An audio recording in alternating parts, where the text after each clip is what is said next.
On this field of stars and stripes, champions are born. Here, the Friday Night Lights. On this field of stars and as I mentioned earlier, 314-yard career yards last week passing, a career high, and then 4 touchdown passes. Also, he needs 78 yards. So I go inside the numbers. He needs 78 yards to tie Ben Bowling for 7th all-time career passing yardage, and he needs 92 yards to become the 7th to accumulate 4,000 passing yards. And you think of all the Jenks great quarterbacks, Eric Fox, they did it in 3 years. Owen's really done it in 2 years. Yeah, he has, and of course, offenses are different. And thinking back to Ben Bowling's offense, we had some guys running the ball at tailback. We handed it off a lot, and then some of those games, and that's the '98 season. If we were way ahead, then maybe those guys didn't play in the fourth quarter, and so there's a lot of variables that go into that. But he's definitely in great company since he's been become a Trojan. And to your point, though, as well, he wasn't the starter his entire junior year as well. That's true. He kind of worked his way into the starting position. So he's definitely been an asset, and he's got guys around him that have helped him out as well. And so looking forward to a strong finish to his senior season and career here as a Trojan as well. Time to go find out who's hot, who's not, and Innovative Air Pros Heating and Air Conditioning has that for you at 918-299-1955. Don't forget they're also involved in plumbing services now as well. Well, you look at some of the teams in this district as we join you on Trojan TV. And again, the seniors are being introduced on the field, and that's one of the gentlemen that is being introduced that unfortunately is injured. I think that's Logan Finch, who got hurt in the game. Yes, it is, last week with a leg injury. So obviously when we do the injury update, Logan Finch will not play tonight. But look at the district standings for the Trojans. Bigsby's 5-0. Jenks and Norman are each 4-1. Deer Creek 3-2. Mustang is 2-3. Moore and Enid North are 1-4.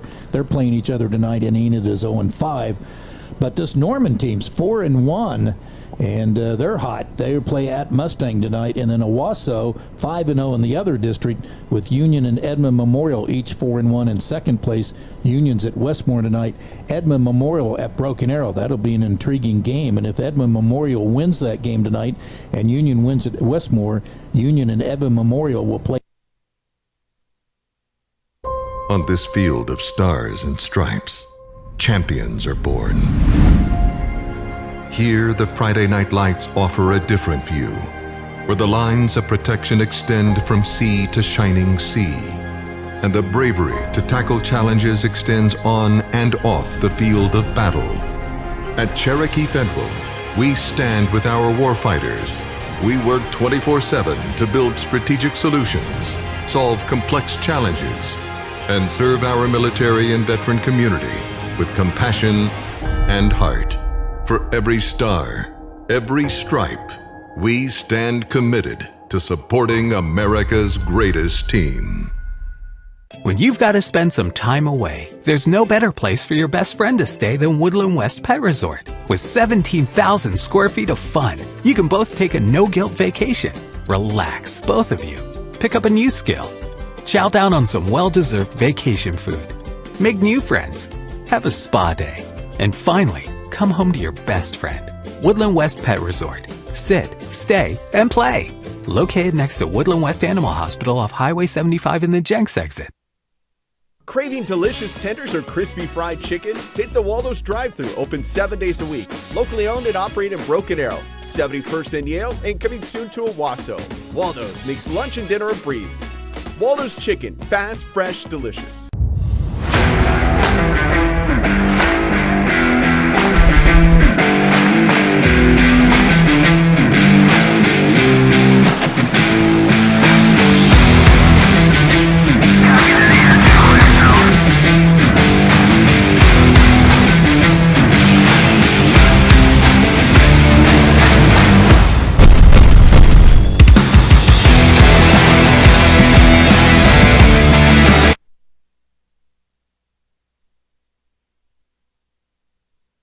graduating class, I saw one of the moms. I thought, oh, Caleb Dillard's not a senior, but how cool is it to honor him? But yet I see now all the Palm moms are wearing the jersey 25. There's a look at the Trojan TV, at the look at the teams and the records, and of course Jenks 5-3, 4-1 in the district.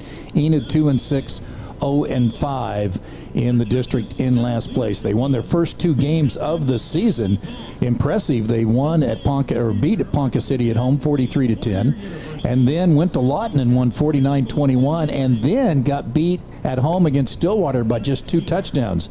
So that was an impressive loss. But then they opened up the district season at Deer Creek, losing 49-0. Lost to Mustang on a last-second field goal, 33-32. Got drubbed by Norman at home, 49-7. Lost to Bixby, 56-14, and then lost a heartbreaker last week to Edmond North, 14-7, a game they feel they could have won. And in that game, they lost their starting quarterback, a guy we saw last year, Aiden Robinson, and they certainly will try maybe 3 different quarterbacks tonight as they try to put some points on the board against the Jenks defense. When we come back, we'll have our player spotlight. It's brought to you by Woodland West Pet Resort and Animal Hospital, longtime sponsor of Jenks football as well as cheer and palm. They're open 7 days a week, all 365 days a year, located west of downtown Jenks off Highway 75. Our feature player tonight, player spotlight, is number 12, starting quarterback Owen Jones.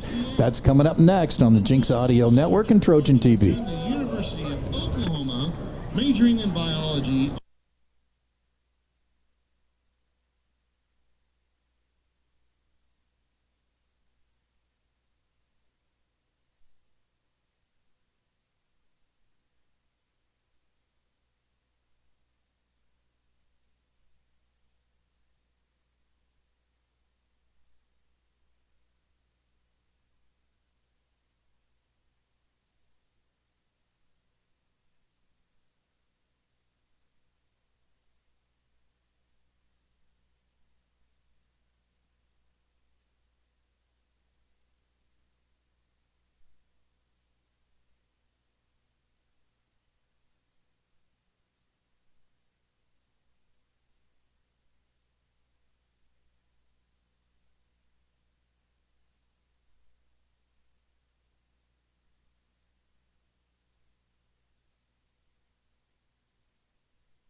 Internship.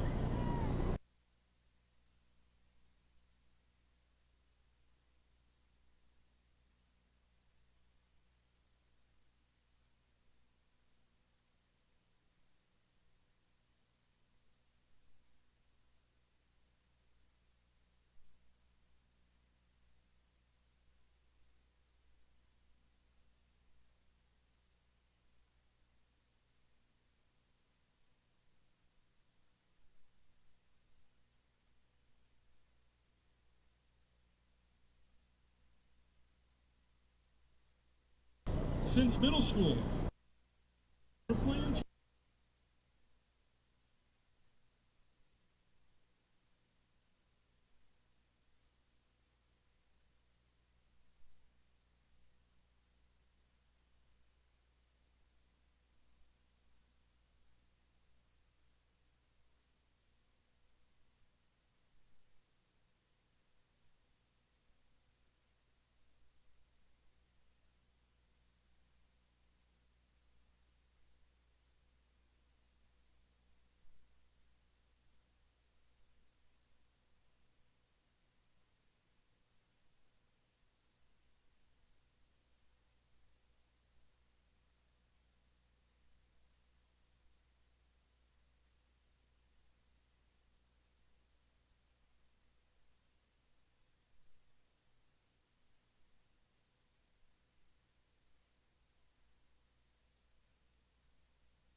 YMCA, Math Club,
Sorry.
Do you want some headphones?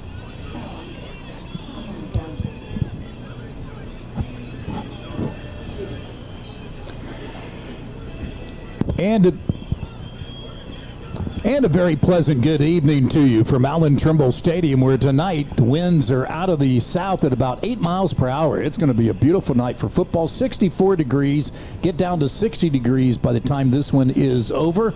Unless we have a rolling clock in the second half. Let's hope. Don King, Eric Fox, Rob Labor with you, producing Preston Gooding tonight on the radio side, and Mason Prince and Wyatt Schubin on Trojan TV. There you see the series history where the Trojans have won 12 of 15 previous meetings. Enid won the first 3 meetings. We'll talk more about that as we go along on senior night, honoring 34 seniors tonight. I think 32 actually was the correct number. And I failed to pitch it to Eric Fox for his Arvest Bank player to bank on tonight. So who we got? Well, I'm going to do a little addendum to Rob Labor and his injury update because Jack McAnally, who starts at H-back as well as outside, as well as a linebacker position, he is out tonight with an injury. And so stepping in for him is a guy that's no stranger to this defense, Zachary Fisher. Zach's played lots of positions, inside, outside. He can do a lot of things, very versatile, knows the defense well, knows multiple positions, solid technique, and I think he's going to have a big game for the Trojans tonight. Zach Fisher stepping in, starting for the injured Jack McAnally at his linebacker position tonight. All right, that's time for the national anthem. We'll have time tonight, and the pride of Jenks, the Trojan band, will give us our national anthem before we give you the starting lineups.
They've got I think the OBA, the Oklahoma Band Association, has a big goings-on this weekend. They are supposed to compete tomorrow, weather permitting.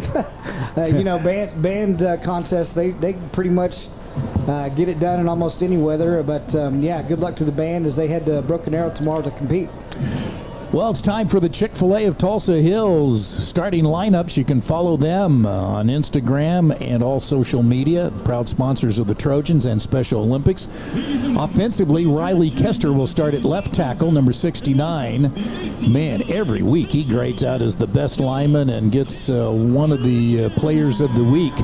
Riley Kester. Left guard, Javion Anti. Kester, by the way, is a transfer from Sand Springs. Anti is 6'4", 300 senior. Left guard, transfer in from Nathan Hale. That's a commit to the University of Tulsa. Zach Cox, number 61 at center, 2-year starter, 5'9", 295, and a 3-year letterman. Zach is hopefully heading to William and Mary in Virginia to play collegiately.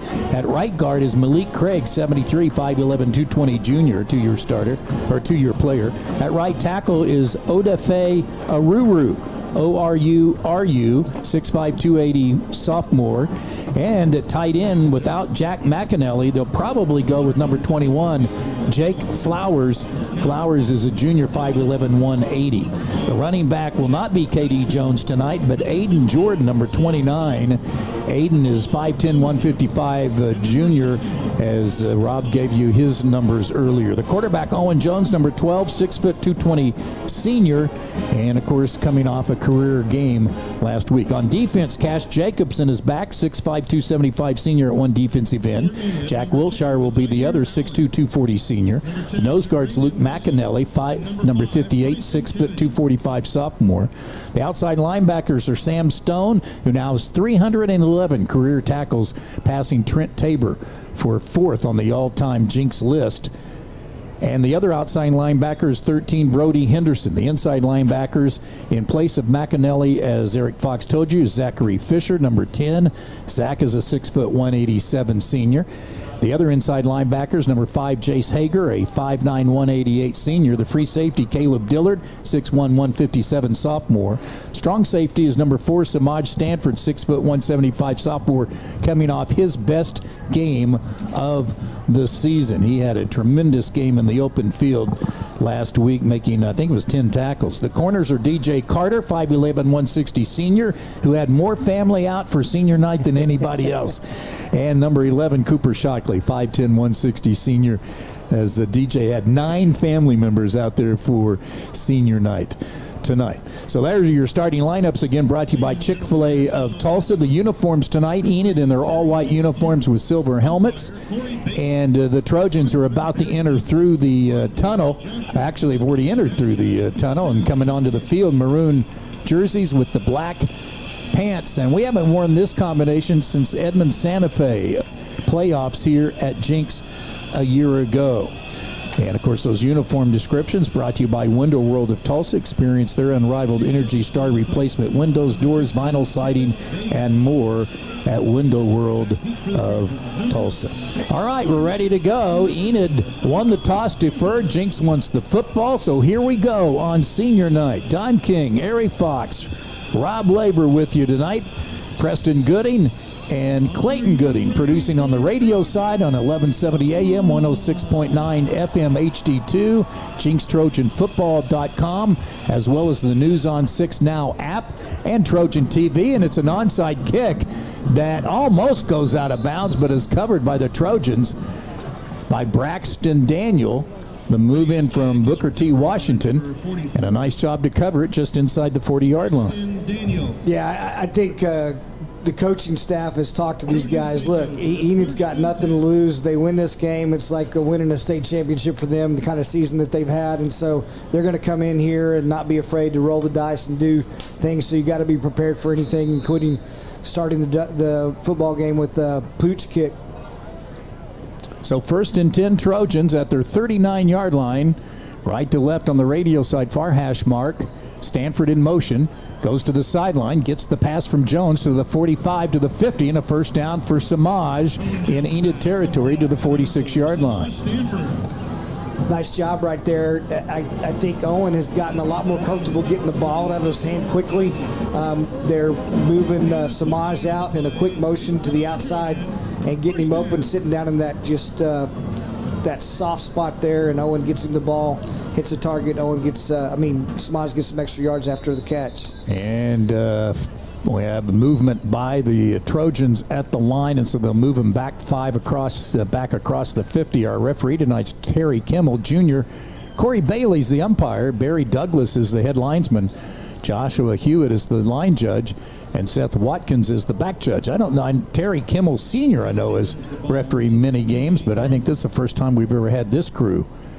I think this is his son. His son was part of his crew for a long time, yes. And I think his son has stepped up to be the white hat. Correct. At the 47-yard line for the Trojans in their own territory. Jones flares a pass out for Jordan. Caught, gets to the 50. Good inside move. Now back outside and gets near the Enid 41-yard line.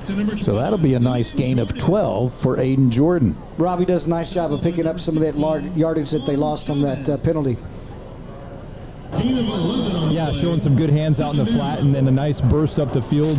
Made a nice move to extend that play as well. And here's first carry of the night as a flag comes flying in late.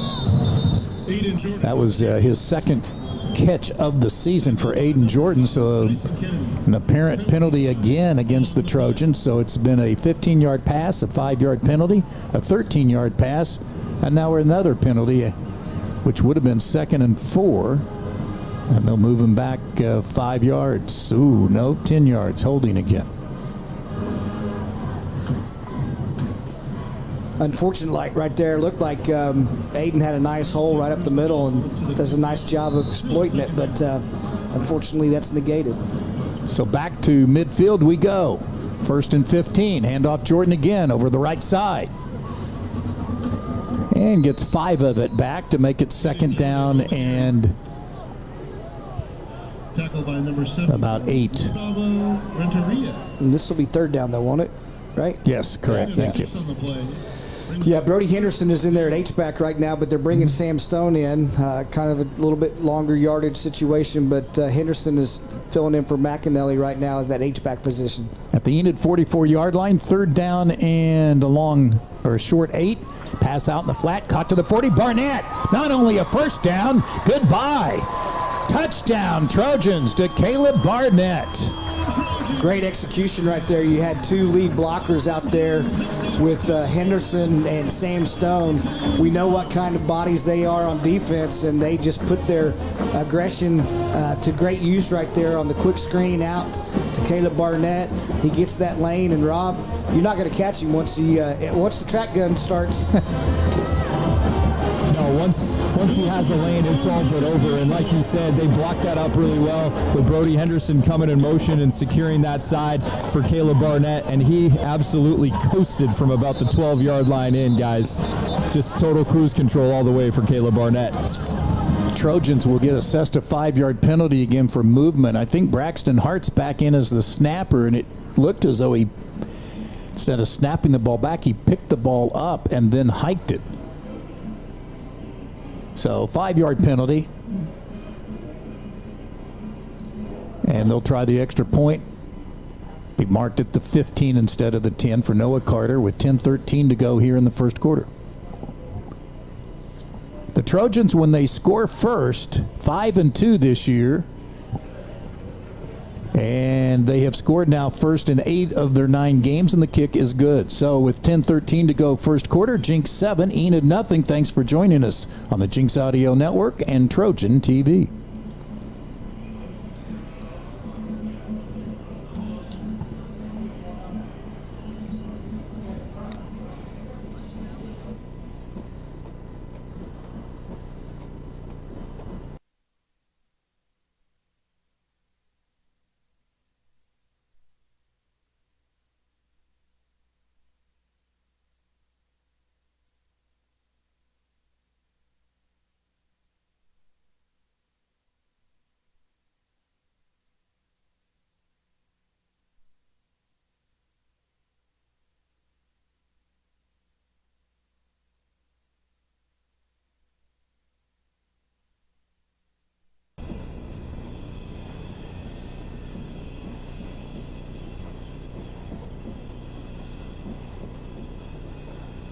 Thank you.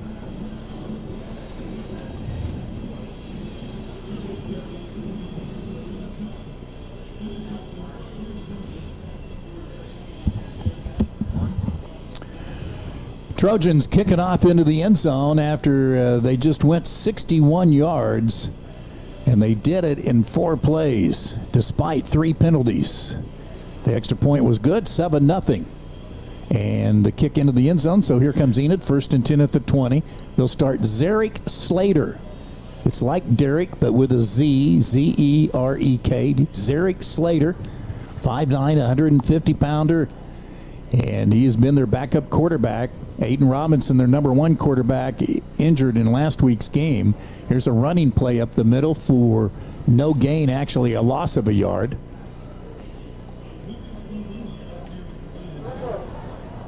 So it'll be 2nd and 11 from the 19. Lucas Carmona is their normal running back. Tackle by number 13, Brody Henderson. Brody Henderson in on the stop. So 2nd and 11 for the Plainsmen. Man in motion, they'll sweep around this side. He gets loose, 25 to the 30, and a first down for the Enid Plainsmen, and maybe their best player, Tyson Kennedy, returning receiver and plays cornerback and also can play quarterback after playing defensive back. So up to the 31 and a gain of 12. They really feel like he is the most dangerous threat that they have. He is a two-way player. He's in on the defensive series as well, but he's fast. He's a junior.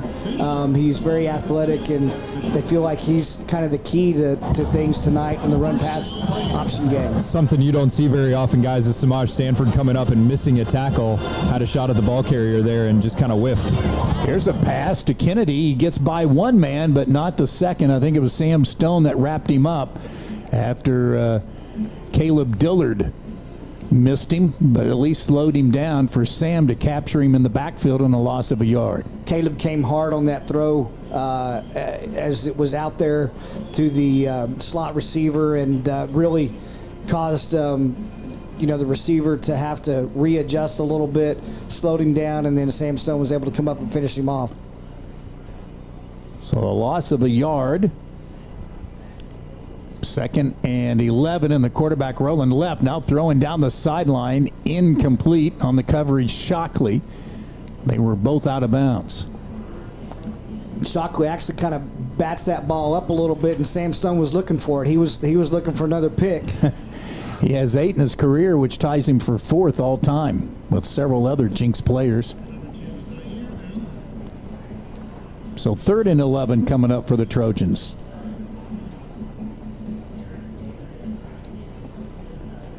This is the 15th meeting, as I mentioned, between the two schools.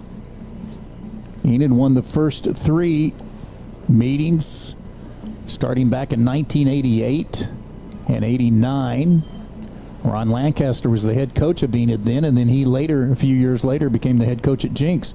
Here's a pass, double coverage and well overthrown. Slater looking downfield and intended for Keon Young, their top receiver.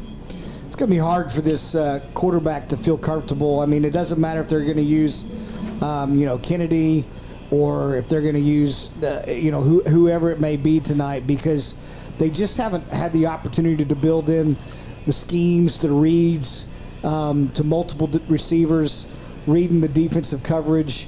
So you're going to see a lot of just kind of man routes that they're going to try to throw the ball up to and hope something happens. But really tough position for the quarterback tonight. Here is the punt, a high kick that Stanford watches hit at the Enid sideline and almost went out of bounds and now is dead at the 42-yard line by their punter, Tristan Baumfleck. And that will be a punt. Let's see where they mark it at the 25. So that will be a punt of 25 yards. And here come the Trojans leading 7-0 with their second possession of the game. We'll keep you updated on the other games in the district tonight with Bigsby at Deer Creek, Norman at Mustang, Moore at Edmond North. 8:09 to go first quarter. Shotgun snap to Owen. He flips it out to the 50-yard line. Caught to the 40. First down, out of bounds. That's Barnett again. Really like what they're doing there. I mean, Caleb sees that the corner's backed way off in coverage, and so able to get the ball quickly to Caleb's hands, and then he uses his speed to evade the first guy and pick up the first down. But just a little hitch route right there with the defense backed way off and able to pitch and catch for a good first down gain. Down to the 40-yard line, so a gain of 15. 4 for 4 passing for Owen. Now 5 of 5, and Barnett again inside the 30. Inside the 20, breaks away, the 15, and spins forward to the 11-yard line. And that pass to Caleb Barnett passes Ben Bowling for 7th all-time yardage for Owen Jones and puts him at 4,000 career yards as well. 7th Jenks quarterback to do that. And he hits a guy that he was used to throwing to, Caleb Barnett. Gain of 29 down to the 11. Here's a inside pass caught by DJ Carter. No, I think that's Domek. Domek, thank you. Well, guys, if you were wondering if Caleb Barnett could pick up where he left off last week, I think the answer is a resounding yes. The electric factory is open for business. I mean, we talk about his speed, and his speed gets a lot of notoriety, as it absolutely should. But, I mean, the guy's got the hands. He's got the moves. He's able to break tackles at his size. It's a complete package out there on the perimeter for the Trojans. Sure is. Gain of 5 on the last play. Now at the Enid 6. There's a running play for Jordan. Oh, he's hit in the thighs and dropped, dump trucked at the 3-yard line. I thought he was going in.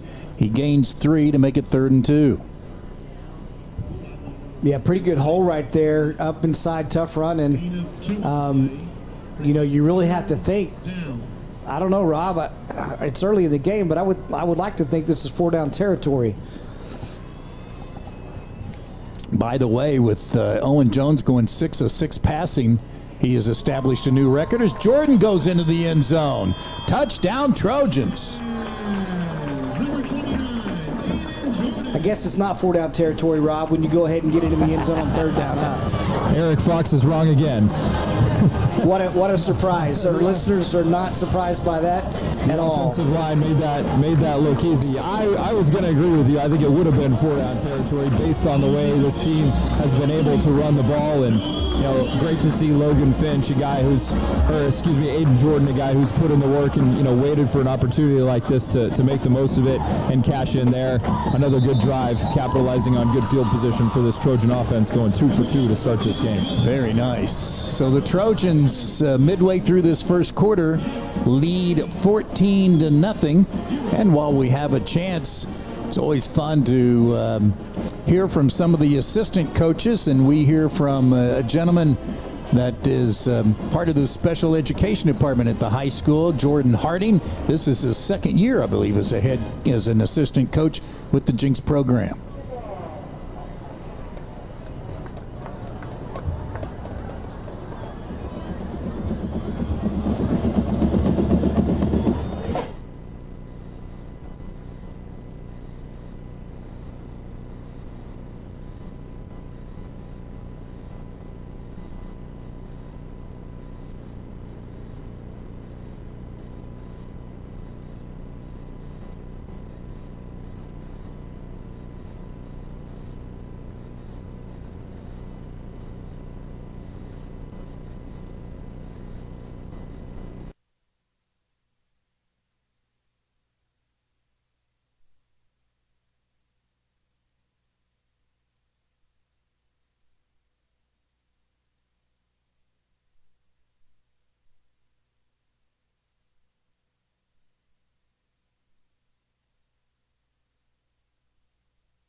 And talking about his career, we'll try to hear from some of the other Jenks assistant coaches as we move along this evening and the rest of the season. 1st and 10 after the kickoff, moves the ball to the 20-yard line. Trojans just went 55 yards in 6 plays, and the quarterback's going to run the ball and tries to get outside and is caught at the line of scrimmage. Sam Stone, who else, catches the quarterback for no gain. Tyson Kennedy moving to quarterback on this series. Kind of a wildcat look there. But again, he's a guy that they think can make things happen. He's a playmaker, so not surprised to see them move him back there at quarterback for that snap.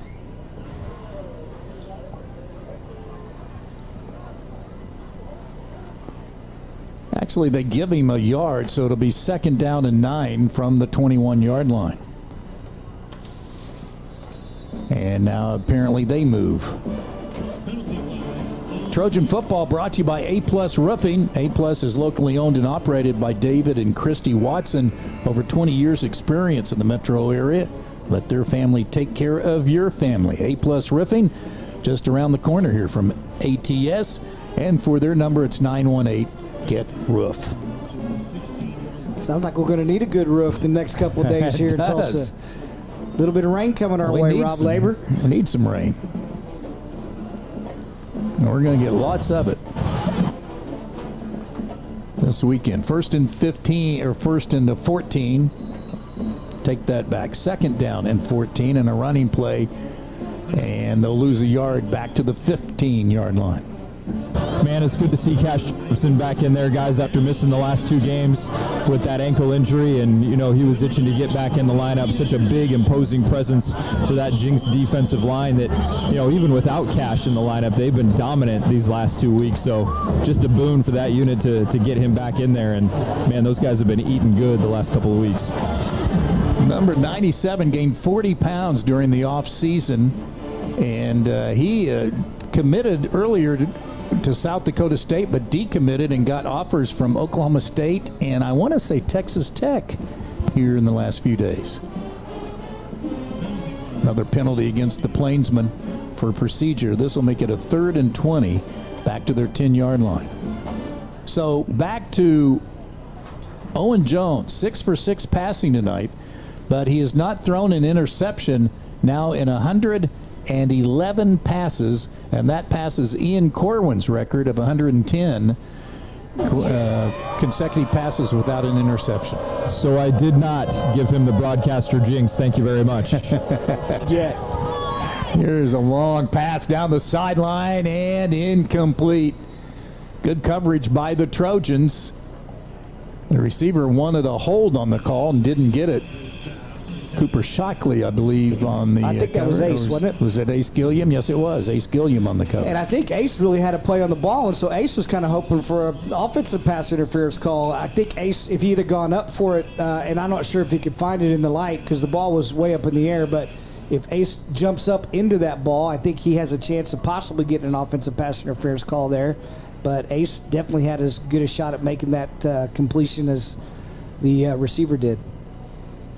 Here is a punt. Fair catch called for by Stanford. Jenks in great field position at the Enid 35-yard line with 4:27 to go first quarter. Don King, Eric Fox, Rob Labor on 1170 AM, the News on 6 Now app, or 106.9 FM HD2, or JenksTrojanFootball.com, or Trojan TV. Many ways to get us.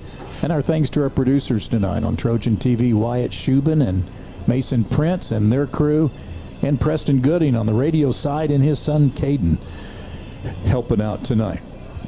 So the punt was good for 25 yards, as was his first one, and the Trojans again with just under 4.5 minutes to go here in the first quarter, leading 14-0, and Owen Jones is going to go upstairs again. Passes out to Brody Henderson out of the tight end, to the 30, to the 20, to the 10, to the 5, into the end zone. His first varsity touchdown for Brody Henderson. Knew Brody was stepping in. He's done a lot of things this year very well on both sides of the ball, especially on defense. Knew he could help out as an H-back tight end kind of guy.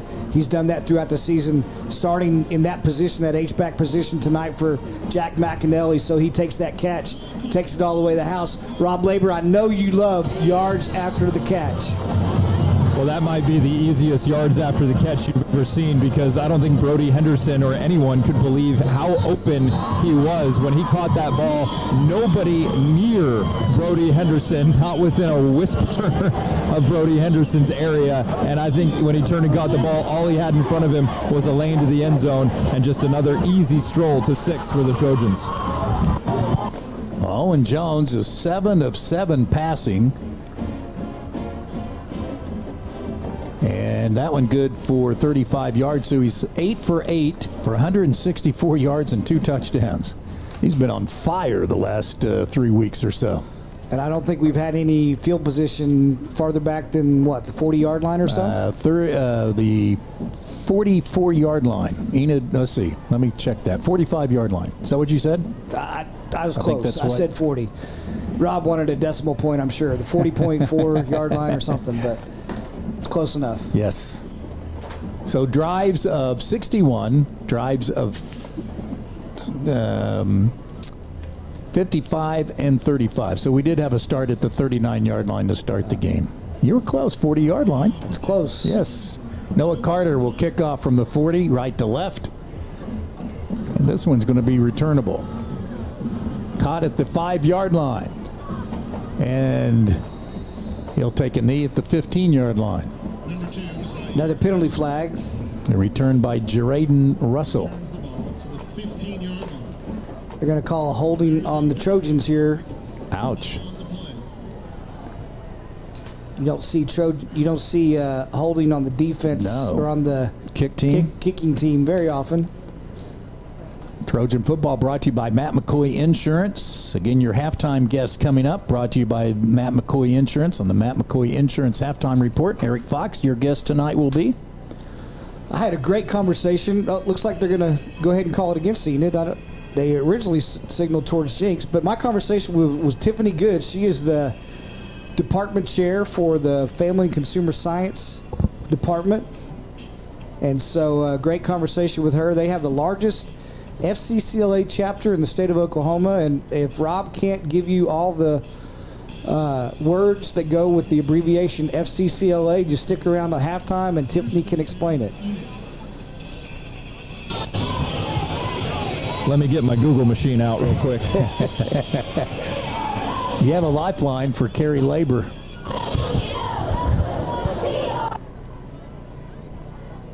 First and 10 at the 7-yard line for the Plainsmen after the penalty against them. 2 receivers to the right, 1 to the left. Quarterback is going to be Slater again. He's back in. He throws a swing pass, caught. Nice move by Kennedy up to the 10 and the 12-yard line. A gain of 5. Make it second down and 5. Again, you could see why this defensive unit wants to keep their eyes on him and what he can do with the ball in his hands when he has some space. Right there, pretty good first down pickup. Again, the initial call by the official was that it was defensive holding on the kicking team, and they went ahead and corrected that to the receiving team. So that's how they got backed up there. Gain of 6 on the play. So it's second down and 4 from the 13. Handoff. Luke McAnally, or Jack Wiltshire there, is waiting on him. And the running back Carmona will pick up a yard to the 14-yard line. Just what Rob was talking about, Cash Jacobson, Luke McAnally, Jack Wiltshire, those 3 defensive linemen have just been playing really, really well the past couple of weeks. And right there, the ball carrier was able to get up into the line of scrimmage, but just not very much more than that.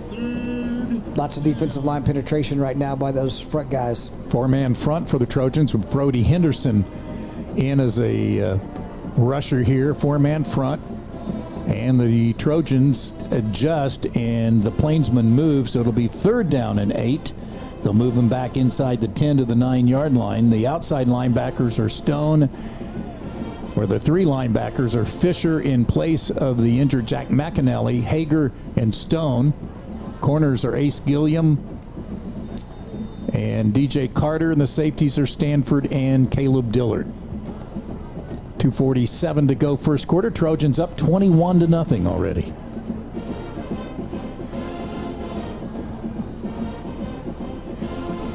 We'll run some other scores for you as we move along. Here's the quarterback. Flushed out of the pocket, out of the end zone, throws incomplete. Cash Jacobson was chasing him.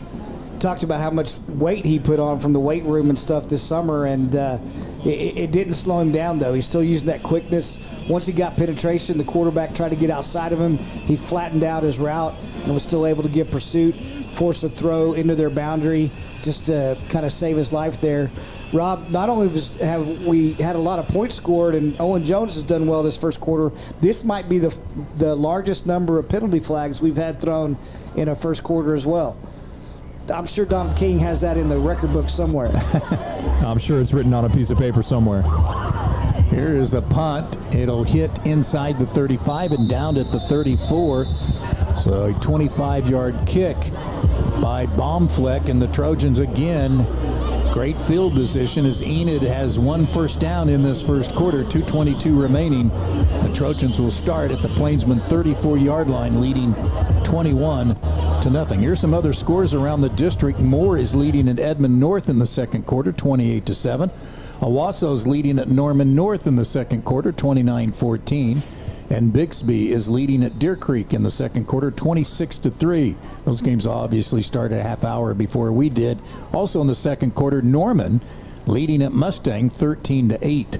So that appears to be as good as we thought it would be. Owen Jones fires, caught at the 25-yard line. And Barnett, what a move to the 20 to get 5 extra yards. That'll be a gain of about 12 and a first down. Those are just start-stop moves, jitterbug, whatever you want to call it. Just Caleb Barnett can just make you look like you're grasping at thin air out there. I mean, it's just amazing what he does, changing directions, using his speed and quickness. Great footwork right there after he secures the catch. Barnett's fourth catch of this first quarter. Good for 12 yards. He's got 100 yards receiving in the game as the Trojans give it to Clark Carriker, and he'll get his first varsity carry. Cariker. Clark Carriker, a sophomore who's started a couple of games in defense, had an interception last week. Gain of 11 and a first down. I think his grandfather was a quarterback's coach under Coach Beaver way back in the day. He was also a science teacher here at the high school. And his dad, Brent, was a quarterback as well. Yeah, Larry Carriker was an assistant coach here. Here's a pass to Cato inside the 5, and then Brent was a quarterback here at Jenks at one time. Clark also a good baseball player. Tyson Kennedy on the tackle after the 6-yard. They'll say mark it at the 4, so it'll be second down and 3 after the 7-yard catch. Nice interior catch there by Cato again, like he did last week against the Lions. And near the goal line is Jordan. He'll be stopped just short. Mark it at the 1-yard line. Number 29, Enid Jordan. Rob, it looks like he got a first down, but not into the goal, obviously. Number 54. Well, guys, I thought I saw the referee over there on the far side signal first down. Yeah, now they flipped it. They did give him the first down. So first and about a football length. Jordan has 3 carries for 8 yards here in the early going. Flowers comes out at fullback. Trojans are down to 3 on the play clock and probably going to have to burn a timeout. No, they get the snap off. Owen looks, throws, caught at the goal line, touchdown, but a flag down as Barnett hauls it in at the goal line for a touchdown. I think they're going to say that Aiden Jordan didn't get set there trying to rush, as you said that. So illegal shift.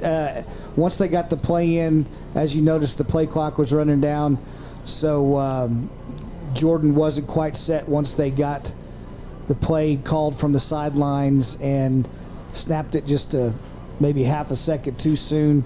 So that'll back him up 5 yards for illegal shift. Boy, we have had, I haven't totaled it up, but I know last week we had 3 touchdowns called back. We've had, I'd say, probably a dozen touchdowns called back this year because of penalties. You hope that doesn't hurt you once you get in the playoffs. Here's a pass on a slant caught by Cato. Touchdown, Trojans.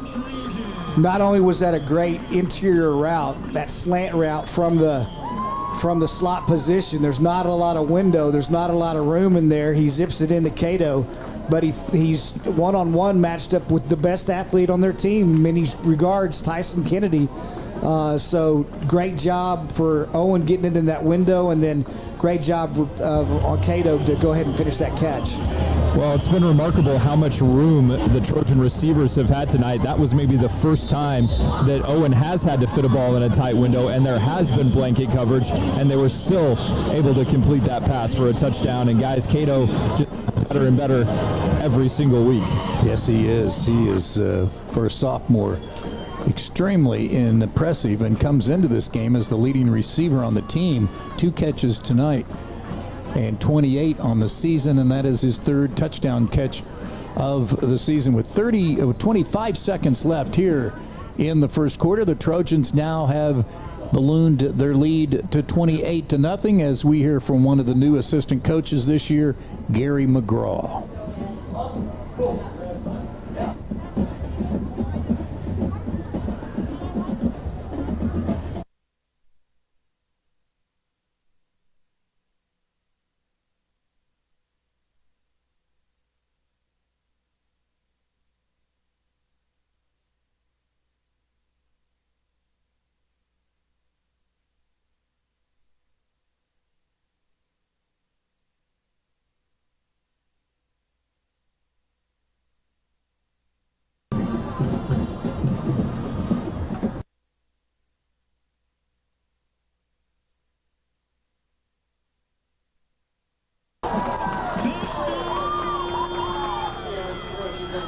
Sorry, Gary, we've got to interrupt you. There is a touchdown on a kickoff return, and Bradley Bierschmidt was hit at the 10-yard line, and it rolled into the end zone, and the Trojans cover it for a touchdown, and I think it was Bowen Wearsback. I think it was Bowen, but Ace Gilliam does a great job.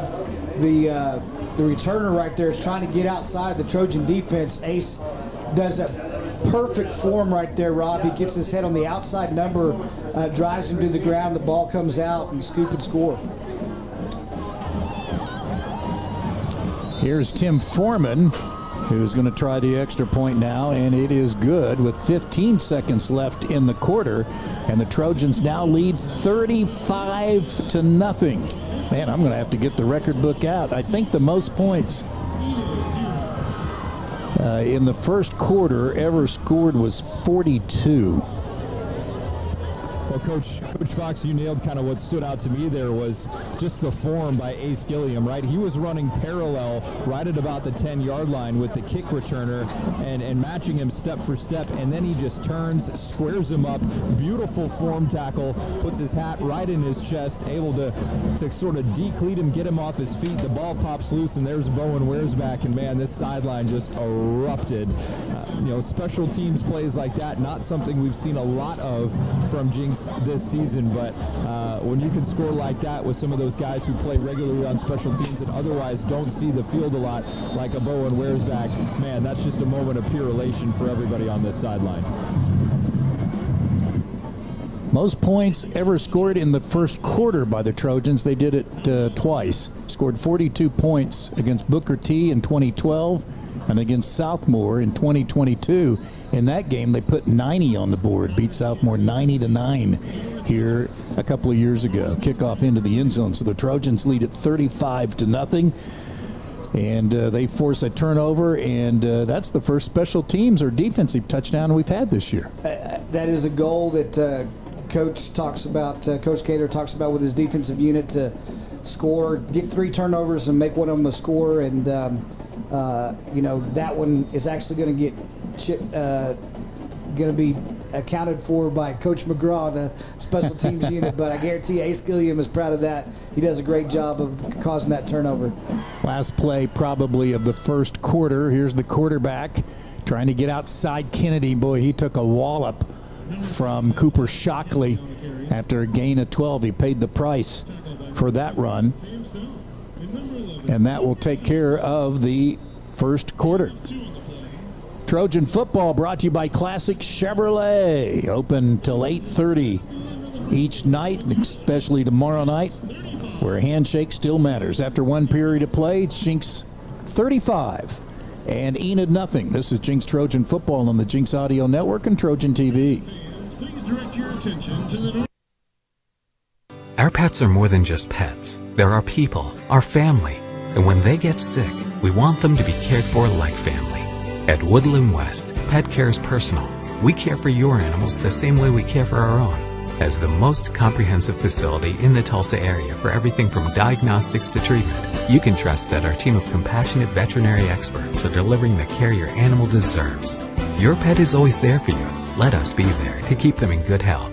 Woodland West Animal Hospital.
Special teams touchdown on a kickoff return on a forced fumble at the 10. It rolled back into the end zone and recovered by Bowen Wearsback. And we start the second quarter. Enid has a 2nd and 8 at their own 22-yard line. When the Trojans, by the way, the Trojans have only given up 3 points in the first quarter all season. Have now outscored their opponents. And I need an abacus. 104-3 in the first quarter this year. Here's a pass that's dropped and incomplete. No, Rob, I do not have an abacus sitting up here in the booth. I just want to make that clear right now before you make some kind of wisecrack. Our first abacus reference of the year. I promise you, even if I had one, I wouldn't know how to use it. So they have outscored their opponents in the first half this year, as of right now, 181-34. So even when the Trojans started this season or went through that 3-game losing streak, they were still playing really good football, especially in the first half. Here's a toss out, caught at the 29 and falling down there. We'll see if where they mark it. They're going to mark it at the 30-yard line and give the first down to their receiver, Desmond Middlestead.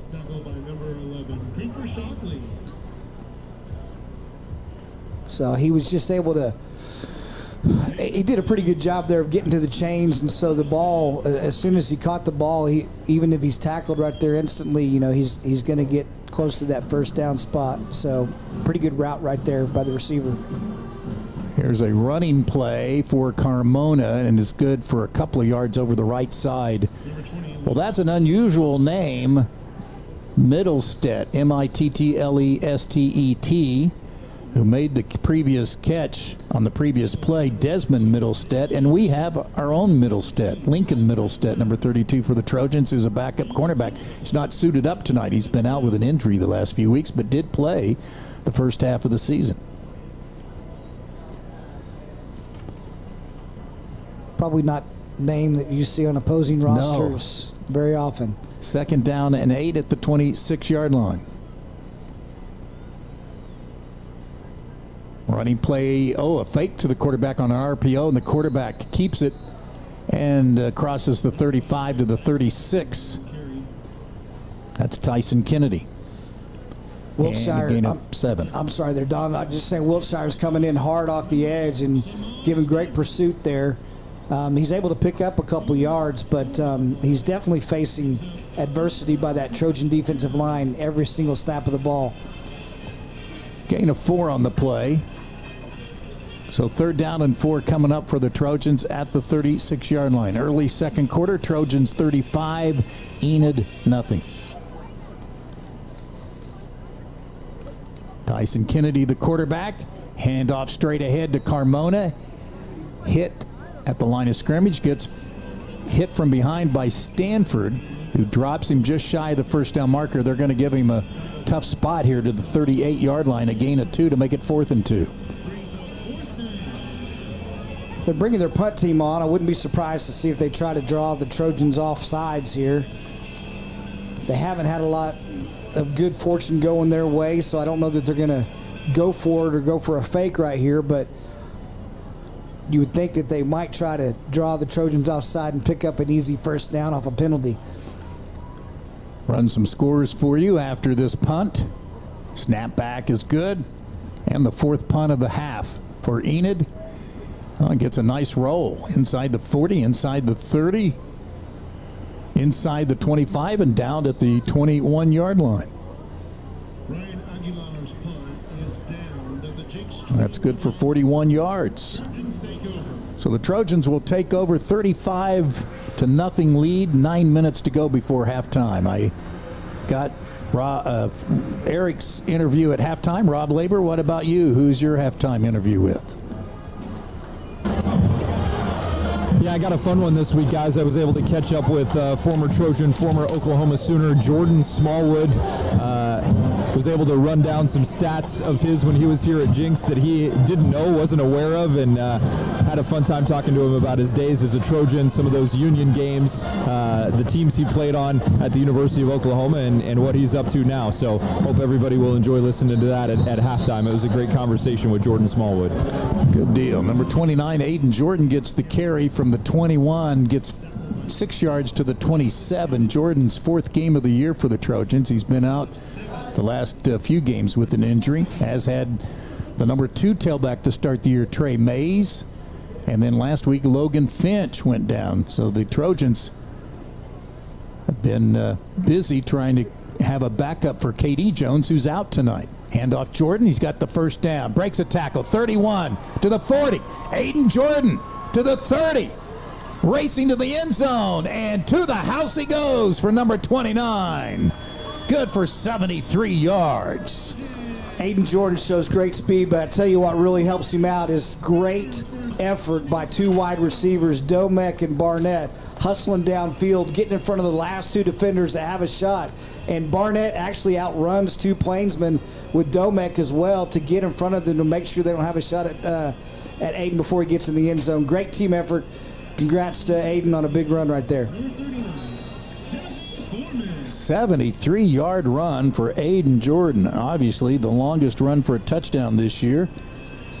Puts him at 81 yards for the night. The extra point by Foreman is good to our right. And with 8:15 to go before halftime, it's now the Trojans 42 and Enid nothing. And we'll be back with the kickoff in a moment on the Jenks Audio Network and Trojan TV.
shows you some of the depth we've got on this Trojan roster, and just great to see Aiden Jordan running so hard and finding so much free space out there tonight. Indeed, he's 5 carries, 87 yards, and of course that 73-yard TD run brought to you by Arvest Bank. Perfect bank for your banking needs. Here's a pass caught up at the 25-yard line, and he is tripped up and down to the 45. Wow, saving the touchdown there, I think, was Sam Stone. Yeah, interesting right there. We're going to see the replay. Sam Stone is kind of caught in no man's land. He starts to take the quarterback and make sure he keeps contained. There's a guy out in the flat. Corner misses him. Sam comes over to try to help out. The guy is past him. Sam just reaches out with that big arm. Still strong even when he's diving forward there, and able to just put enough on the receiver to have him stumble and fall down there. But that was almost 6 points the other way. 25-yard gain, their best play of this first half, trailing Jenks 42-0. Here's a running play over the right side. It's Chase Hager. Make sure the running back doesn't get any further than 3 yards up to the 47-yard line. That's Kennedy. Yeah, just a quick speed reverse right there. Again, back to their guy, Kennedy, and, Jace does a nice job coming from his linebacker position, filling that running lane and shutting it down. Edmond Memorial's leading at Broken Arrow at halftime, 34-21. Mustang at halftime is now in front of Norman, 14-13. That's a big game for Mustang tonight. Union all over Westmore, 42-0. Here's a pass caught by Kennedy at midfield and into Jenks territory as he is dropped by DJ Carter at the 48-yard line. They'll go from the Enid 48 to the Jenks 49 and a gain of 3. We'll look at the replay right here. I think the ball actually came out after Sam Stone comes up and makes a hit.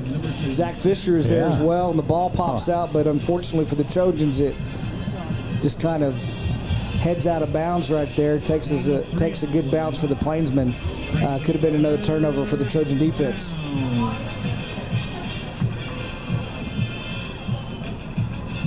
This is the 5th possession of the night for the Plainsmen, and the first time they've been in Jenks territory at the Trojan 49-yard line, midway second quarter. Slater, the quarterback now, hands off. This is Carmona, and he is stuck at the line of scrimmage and got drilled there by Zach Fisher. Fisher does a nice job of meeting him there at the line of scrimmage, and then Dillard comes out from his safety position to make sure he doesn't get any forward progress, and it's going to bring up 4th down and another visit by the punt team. They'll give Carmona a yard to make it 4th down and 3 at the Jenks 48-yard line.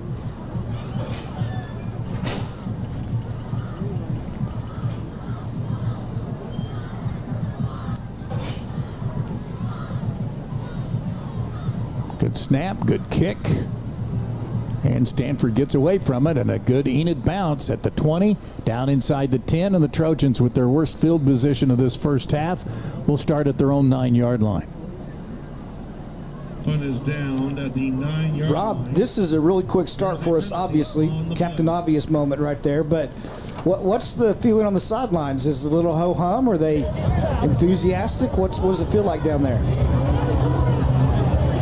No, I think we got a pretty good buzz down here, guys. I think these Trojans are excited to see the level that they've been able to reach and then the level that they've been able to maintain. I think it's also great to see the kind of team camaraderie when you have a guy like Aiden Jordan scoring touchdowns and you have a guy like Bowen Wearsback scoring touchdowns. So I think everybody's engaged, everybody's energized, and I think, again, what you want to continue to drive home as these coaches is just that overall level of execution. Let's cut down on the penalties. Let's make the plays when they're available, and so far, especially in this second quarter, they've done exactly that. Well, they're 91 yards away. They'll run out the first unit. Domek at receiver to the left. Flowers the H-back to the left. They're at the 14, Don. There was a false 14, start penalty assessed against Enid, so they got a little bump there. All right, thank you.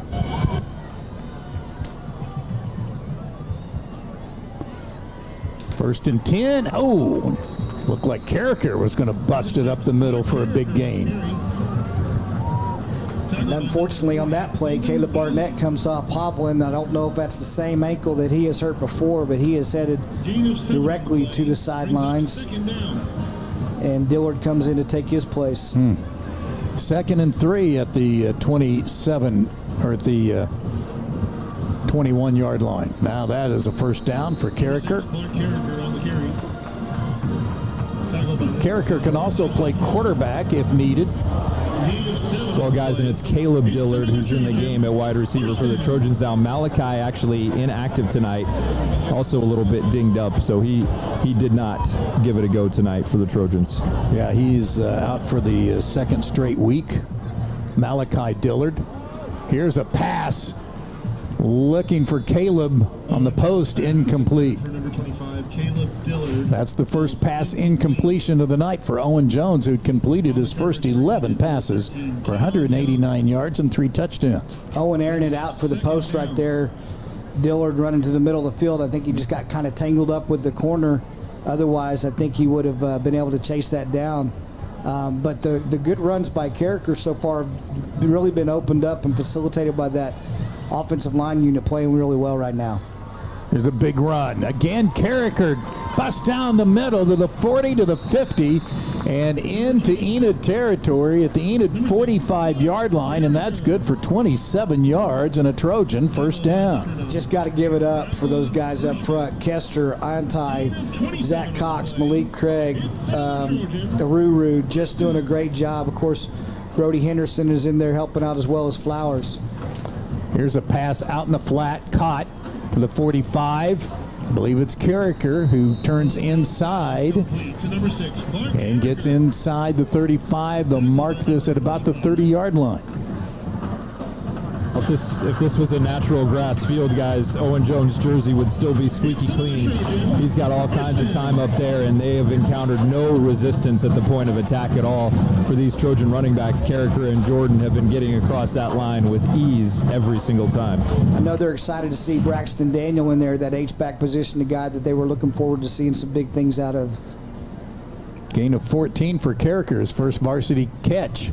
And Owen Jones has to be flushed out, throws to Carricker, who gets slung down at the 25 by the face mask, and so they'll tack on some yardage to this short gain. I don't know if they're going to call face mask or horse collar, but he definitely got whipped around right there, and he's going to come off to the side. We'll see if we can catch it on the replay, but it looked like as Carricker was running past him, the Plainsman just reaches out and kind of grabs the back of that back of the collar, that shoulder pad area, and so that'll be a personal foul and some extra yards for the Trojans.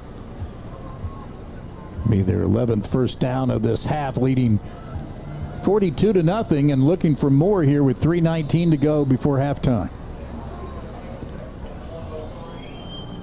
Owen Jones has them set out of the shotgun at the Enid 13-yard line. Two receivers to the left, one to the right, or two to the right. Cato and Stanford to the right. They throw right to Stanford. He eludes one defender and another, spins inside the 5 and down near the 2-yard line. We saw Samaj last year do such a great job at tailback lots of times, just get some tough yards, and right there he really does a lot of that on his own, just fighting through guys. Cato screens the first guy off, and then Samaj is just driving to get to that goal line, getting really close. I know Samaj is ready to get in the end zone. Yes. Indeed, a gain of 11, so it's another first down, first and goal from the Enid 2-yard line. Tom Graham, our webmaster, says give Jeremy Smith some credit. His running backs are doing well tonight. Indeed they are, as Owen floats one to the back of the end zone, knocked away, incomplete. Kennedy on the coverage, looking for Sam Stone, and a flag is down. Sam Stone falls incomplete. Yeah, Stone is that slot receiver. He's running that bench route there towards the back of the end zone to the side, and they're going to call defensive pass interference there as contact before the ball arrives on Stone. So it's first and not very far to go there, Rob, I guess. No, I think you go from 1st and 2 to 1st and 1 here, half the distance to the goal. It's been fun to watch the variety in this offense, too, just how many weapons Owen Jones has at his disposal. I mean, you've got guys like Stanford, Barnett, Jordan, Carricker, Domek touching the ball. Cato has a catch. Brody Henderson has a touchdown. It's just unlimited possibilities right now for the Trojans. Hand off Carricker straight ahead, hit at the line of scrimmage, and he's not going to get any further than the 2-yard line. Number 6, Clark Carricker on the carry. Nice defensive play by the Plainsmen, who are waiting on him. And Kennedy again plugging the gap. Kennedy's doing a lot of things to just move around and make things happen. He's a playmaker for them, and he just comes up and he's unaccounted for in the blocking scheme there, and puts a hit on Carricker really before he's able to get to the line of scrimmage. So a loss of a yard. It is second and goal from the 2-yard line. Owen Jones wants to throw. Rifles it in the end zone. Touchdown Trojans on the catch. Touchdown! And a flag down. This will be a hold against the Trojans, and another touchdown called back. Owen Jones to Nate Domek. And Domek, who's on the cover of the program tonight, is going to have that one wiped away. That's interesting, Rob. He makes that catch, and in the end zone, he gets face masked. Yeah. They don't call it because he catches the ball in the end zone. But now, since the play comes back with a hold, penalty moves the ball back to the again, Domek does a nice job of bringing that ball down. But as he's coming down with the ball, the defender grabs his face mask and tries to spin him to the ground. Again, the Trojans without K.D. Jones tonight and Jack McAnally. Injury update brought to you by Advanced Orthopedics of Oklahoma. Owen Jones looks right, fires, dragging over the middle, and the catch is made, and a touchdown for Jalen Cato, his second of the night.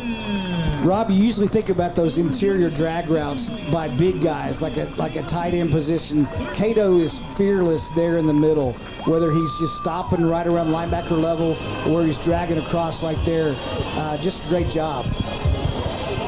Yeah, I love that call. Just a hard guy to keep up with, not only because of his speed, but kind of, disappears in between the lineman and the linebacker. So tough for a defense to track. And Owen Jones with another great delivery puts it right on him. And Cato in for his second score of the night, and a great way for the Trojans to finish off that drive. You don't love the penalties there at the end. You'd like things to be a little smoother for you, but still not encountering too much resistance from this Plainsman defense. An 86-yard drive puts the Trojans back on the board. 49-0 the score here against Enid tonight. The minute 27 remaining in the second quarter. We're back with the kickoff in a moment on Jenks Audio Network and Trojan TV.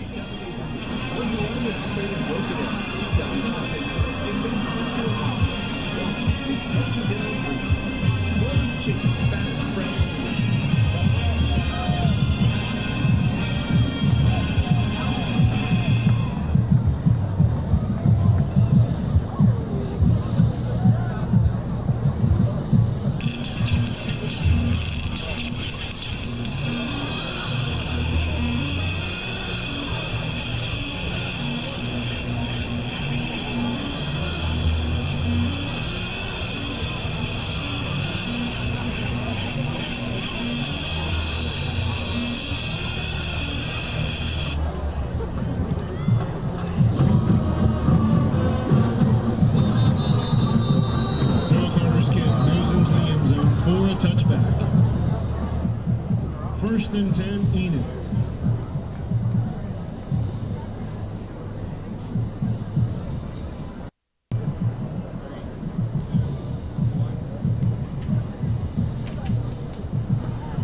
Nine plays, 86 yards for the Trojans, and a 12-yard pass from Owen Jones to Jalen Cato. Cato's third catch of the night, 2 of them for touchdowns. And Owen Jones tonight, 15 of 16, 223 yards, 4 touchdowns in the first half. And his 4 TD passes matches a career high that he had last week at Moore. And his 200-plus yards in this game gives him 10 in his career. He's 2 away from joining the Jenks record book with 12 career 300-plus games. I think Ian Corwin has something like 30 for the all-time record.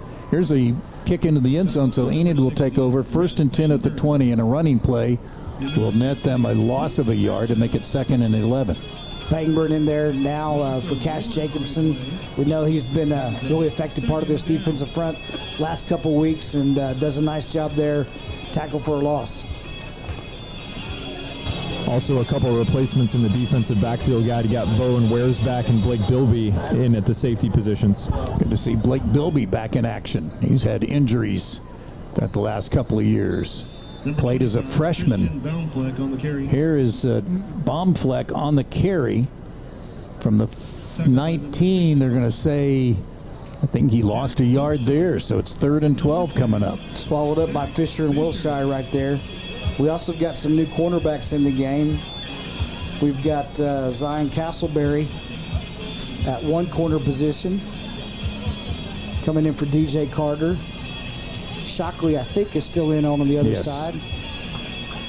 And that takes care of the first half.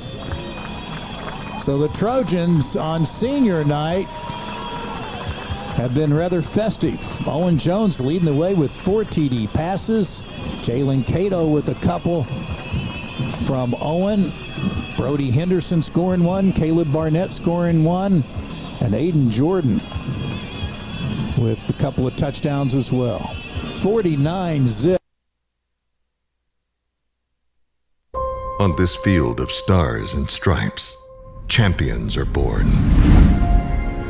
Here, the Friday night lights offer a different view, where the lines of protection extend from sea to shining sea, and the bravery to tackle challenges extends on and off the field of battle. At Cherokee Federal, we stand with our warfighters. We work 24/7 to build strategic solutions, solve complex challenges, and serve our military and veteran community with compassion and heart. For every star, every stripe, we stand committed to supporting America's greatest team. Our pets are more than just pets. They're our people, our family. And when they get sick, we want them to be cared for like family. At Woodland West, pet care is personal. We care for your animals the same way we care for our own.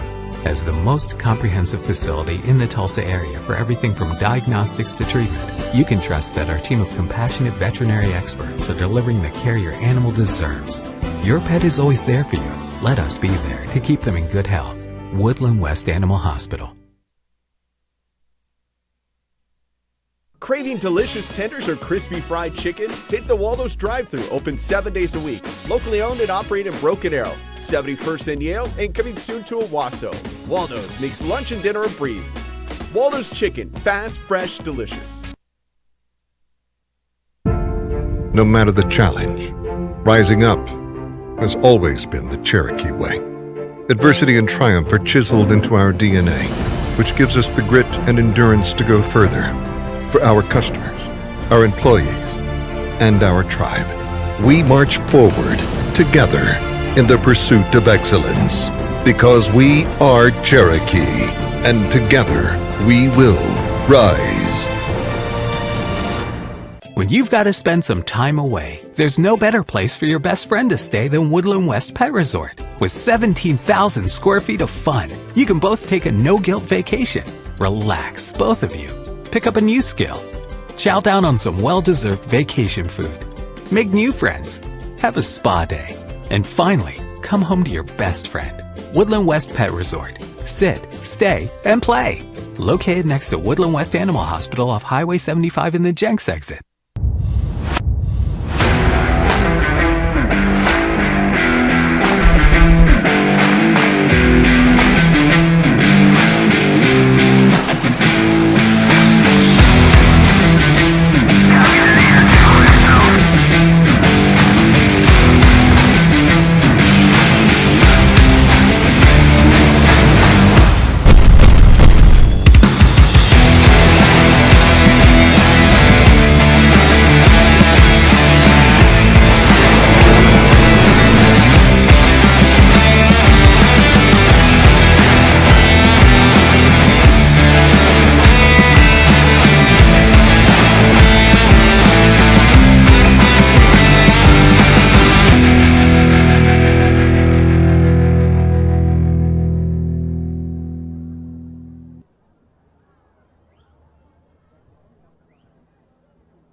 This year's show is entitled Pixelated and includes the following musical selections: So Say We All by Harry George Lightfoot, Balance Problems by Nico Muley, 19 Hands by Alfonso Peduto, Spiegel, I'm Spiegel by Arvo Pärt, and Alfonso Muscadunder by Todd Thierry.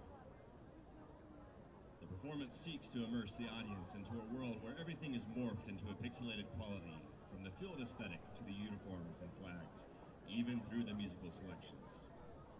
We explore the unfocused quality of pixels, the excitement and vibrancy of color, and the reflection of ourselves, and the pixels that create our larger picture.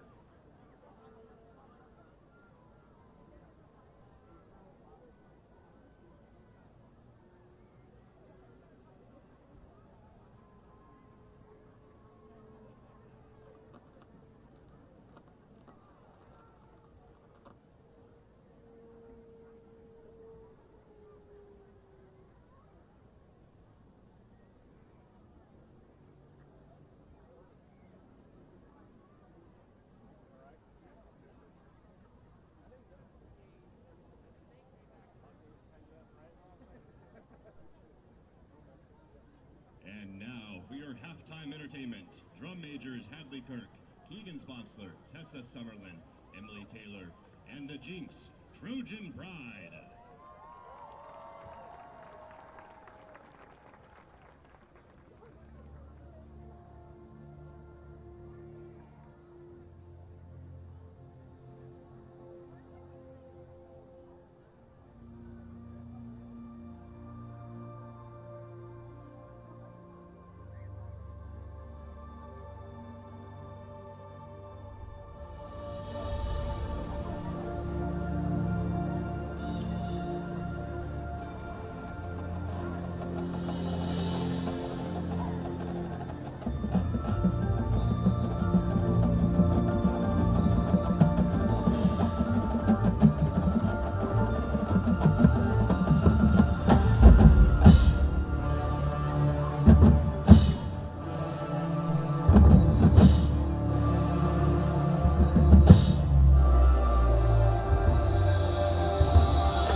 Jenks Trojan Pride. The Jenks Trojan Pride Marching Band is a 2018 Bands of America Grand Nationals finalist, a 12-time Bands of America Regional and Super Regional finalist, a 20-time Oklahoma Bandmasters Association State Marching Championship Top 6 finalist, and a 2-time participant in the Tournament of Roses Parade in Pasadena, California. In addition, the Trojan Pride concert bands are a 4-time Bands of America National Concert Band Festival Honor Group, a 6-time Oklahoma Music Educators State Convention Honor Group, an OSSAA sweepstakes recipient since 1985, and a 2015 Grand Champion for the inaugural President's Cup National Concert Band Invitational in Washington, D.C. Tonight's Trojan Pride halftime performance has been sponsored by Red Hagar State Farm, Mindset Instructor Training, Quality Heating, Cooling, Plumbing, and Electric, Horizon Stewardship, Ron Henderson, Allstate.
Our pets are more than just pets. They're our people, our family. And when they get sick, we want them to be cared for like family. At Woodland West, pet care is personal. We care for your animals the same way we care for our own.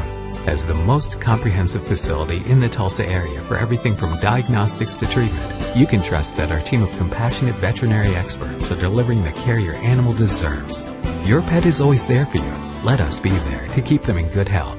Woodland West Animal Hospital. No matter the challenge, rising up has always been the Cherokee way. Adversity and triumph are chiseled into our DNA, which gives us the grit and endurance to go further for our customers, our employees, and our tribe. We march forward together in the pursuit of excellence because we are Cherokee, and together we will rise.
Rock Canyon Grill, a proud sponsor of Trojan football.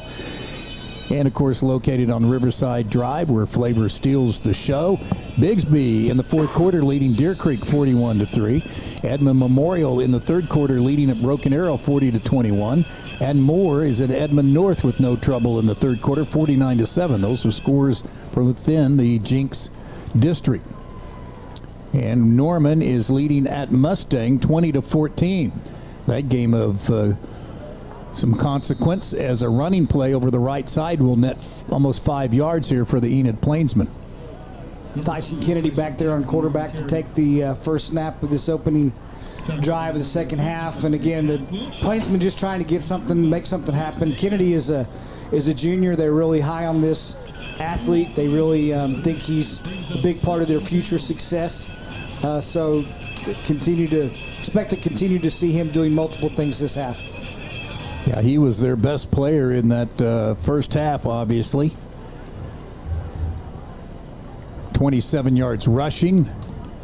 And he's going to run it again up to the 25-yard line. Or they're going to give him forward progress up to the 26. He might have the first down. Yeah, they spotted him right there at the first down marker, the line to gain. So 2 plays and enough for a first down. And again, this is not backups in the game. This is the starting defensive unit, and so I know Coach Gaylor does not want to see, those things happening, especially in the run game, giving up two carries for 10 yards. Right. Trojan football brought to you by A+ Roofing, the metro area with high-quality roofing and gutter services at 918-GET-ROOF. Quarterback again is going to run. He slashes off right tackle, and he's got another first down up to the 36-yard line and another gain of 10 or 11 yards. That time they're able to take the H-back and a lineman and pull him around and just wrap around and lead up in the hole for a power play to the right side there off tackle. And just got to play better gap assignments right there. Close down when you see the man pull or you see a guy wrap. You got to make sure you go and meet him there in that gap and fill those run lanes. Union's having no trouble, leading in the second quarter at Westmore 49-0. Yukon leading at Edmond Santa Fe 14-7 in the third quarter. First and 10 from the 37. Kennedy now goes upstairs and throws it out in the flat. It's caught immediately and downed immediately is the receiver Lane Slater, his first catch of the night. Yeah, Dillard and Stone and Fisher were all there to just snuff that out. Do a nice job evading those first-line blockers and getting that out there for a tackle for loss. Loss of a yard to make it 2nd and 11. And number 10, Zach Fisher.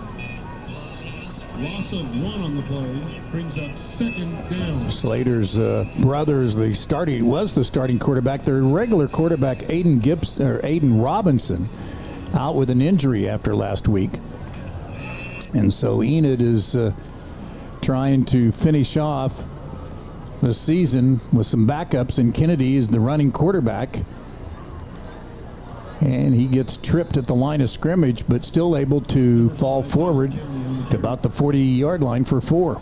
Yeah, right there, you had 2 offensive linemen pulling outside, and Jace Hager does a nice job of coming up and kind of meeting those lead blockers there to just gum up the works in time for the pursuit to come inside out and go ahead and bring the ball carrier down. Relatively short gain. So 3rd and 7 at the 40-yard line for Enid, trailing the Trojans 49-0. They've taken the first 4.5 minutes off the clock here in the third period. Haven't converted a 3rd down yet and won't this time. The catch made out in the flat, but right there is Caleb Dillard coming up from the safety position, and he'll knock down Slater again. Well short of the first down, a gain of 4 to make it 4th and 3. Kennedy's sprinting out there, and as he's doing so, he's got Zach Fisher coming up in his face. He has to deliver the ball quickly, and again, nice job to bring him down. The receiver bring him down immediately upon the catch there by Dillard. And they're going to go for it, or at least maybe try to draw Jenks off sides here on 4th and 3. 6-man front for the Trojans. maybe a quick kick. They do call a timeout. Okay. Well, I counted the fans on the other side. What do you think? Okay, can you give me a guess? This was before the game, but I think I've added it up to a pretty good number. We had originally You want me to give you? Yeah, you originally said 50. I thought we bumped it to 100. Did we say 100 or did we say 50? I think I'm going to say 100. 100? 77. Okay. 77 Enid fans on the far side. And speaking of Enid, of course, they had some great years in the 80s, winning a state championship under Ron Lancaster in 83. He later came to Jenks as the head coach. From 2000 to 2010, the Plainsmen were pretty good. They won 60 games. In fact, Jenks beat Enid in the 2006 state championship game at TU, 28-7. Austin Box was the quarterback for Enid, great linebacker at OU. Since then, though, from 2011 on, they've won 37 games. So the Plainsmen have really struggled since 2011, last 14 years. 4th and 3. Kennedy's back to pass, and then as he gets the snap, we've got procedure against Enid to make it 4th and 8, and they might punt now. You know, speaking of Austin Box and that senior year, that was that was a very strange state championship game. It got postponed actually because of weather and that kind of thing. But one of his teammates and good friends was Justin Glenn, former Trojan football coach, currently a Trojan wrestling coach, and Coach Glenn has been really close contact with Austin Box's family and part of the Austin Box Foundation, and really been very instrumental in having important conversations about the importance of just being awareness of opioid abuse and those kinds of things as well. Here is the punt that rolls inside the 30 to the 25 and down to the 24-yard line. So that will be a 37-yard kick. Yeah, the Austin Box Foundation has really done a lot for prescription drugs and, as you mentioned, the opioid abuse. And we wish certainly Austin Box's family the best. Austin was an OU linebacker and died of an overdose. And his family has certainly championed that cause since Austin's death. One of the best to come out of Enid. 1st and 10 at the 24-yard line. Landon Kazar at quarterback. He hands off straight ahead and a big run. This is Aiden Jordan across the 30, 35, and up to the 40-yard line. Just a quick update for you guys from down here on the sidelines. Enid did for the run clock here in the second half, so we'll only stop on timeouts, and I think at the end of the quarter. Other than that, everything should keep ticking along pretty quick here. All right, thank you. Got a new running back coming into the game. Got Henderson coming in for Jordan there. And here is Henderson breaking loose to midfield, down the sideline to the 40, and bumped out of bounds inside the 35-yard line. Jamorathan Henderson, a flag down, however. It's going to come back for a hold, but I tell you what, Henderson finishes off that run, Rob, the way you want him to. He delivers the blow there. He becomes the hammer and not the nail as he's running out of bounds. Yeah, you're going to see the replay here on the big board. Man, just lowers his shoulder and explodes into that defensive back and sent him flying. You just love to see that kind of physicality, no matter if it's a receiver or a running back out there on the perimeter. You're right along the sideline. You could easily just sidestep the hit, go out of bounds, and call it good and totally avoid that contact. But, man, you got to love the aggression and the fact that you're seeking that. 1st down and 20 after the penalty, and Gazar over the middle to Cato, catches it at the 35, hit at the 35. Gazar's pass complete to number 28, Jalen Cato. And a gain of 7 up to the 36. And not able to make many yards after the catch there, but he wisely gets down and protects himself as the Plainsmen defenders are coming in to take a shot at him. We get a chance. Go ahead, Rob. No, I was just going to say it's still the same starting 5 on the offensive line now. Henderson with a similar play that was called back. He goes to the sidelines. Oh, he gets tackled long after he runs out of bounds. No flag, and Henderson is finally out of bounds. Now they're going to mark it at about the 41-yard line, it appears. It's a first down for Jamorth and Henderson. Just going to say that state championship team that Coach Lancaster had included a guy that's familiar to some Trojan fans, former defensive coordinator Matt Hennessy, was a starting linebacker for Coach Lancaster back when they won that state championship in Enid as well. Waddell Carr was the big star of that team. Here's a first down pass way downfield at the 10-yard line, incomplete. Thought Domek was going to make a one-handed grab there, kind of like Dillard did at Mustang. He had a hard time getting the other hand on it, but he had one hand there and looked like he was going to bring it down. So when Coach Lancaster came here, his kind of protege, Coach Simmons in Enid, took over for him, and Coach Lancaster's first round playoff game was a matchup between Enid and Jenks. Didn't end well for Jenks. And it did not work out for Coach Lancaster's squad that night. But definitely started the ball rolling for what Coach Lancaster wanted to accomplish here and bring here. And not only his success bringing state championships here, but then helping set up Coach Trimble's run for titles as well. Second down and 10. Here's Henderson getting wrestled away from the ball. Boy, he was a tough tackle, too, by number 18, Jarrett Russell. I hope Henderson gets up.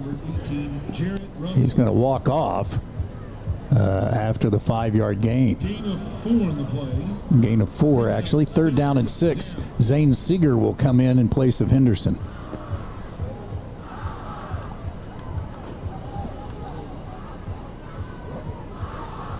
Kazar, quarterback. Landon flips it.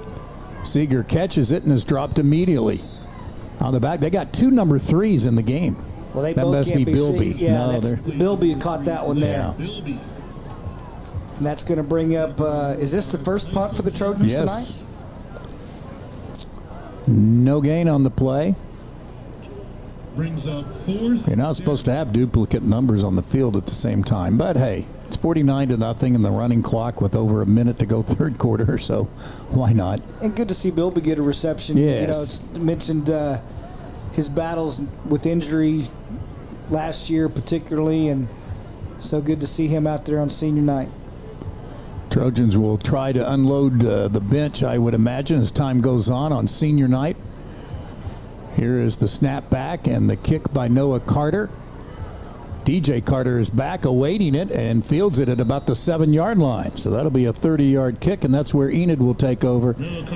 First and 10 with 34 seconds left here in the quarter.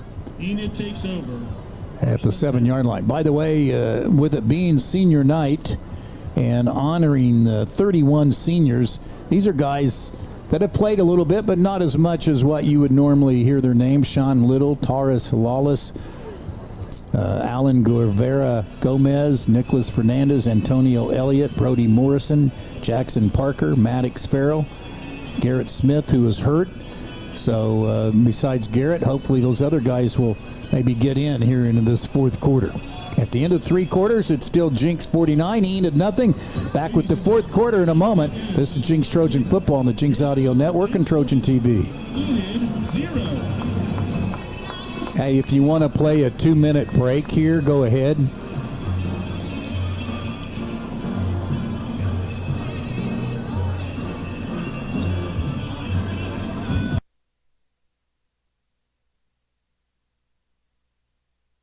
Our pets are more than just pets. They're our people, our family.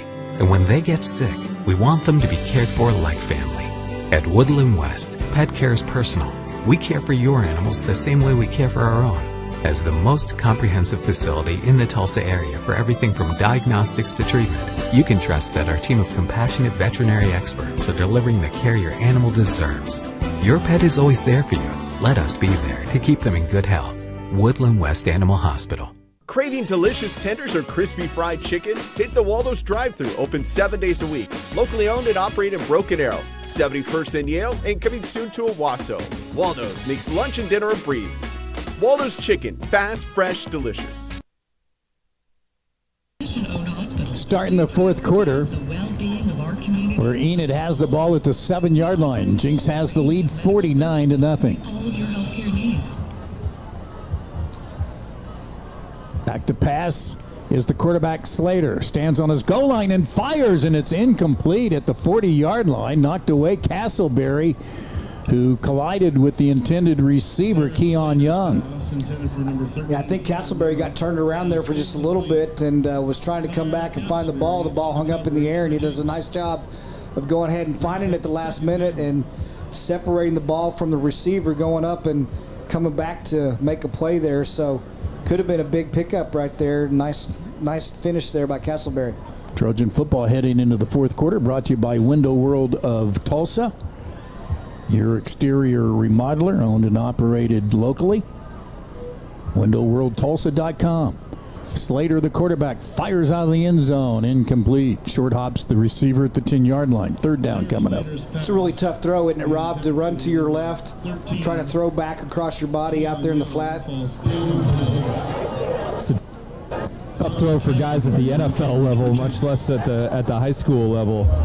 Never easy for a quarterback to pull that off and maintain the kind of accuracy, velocity that you want to on the football. So wholesale changes on the defensive side of the ball for the Trojans now. As you said, guys, 34 seniors on this squad, and great to see a lot of them being able to play some meaningful minutes here on senior night. Indeed.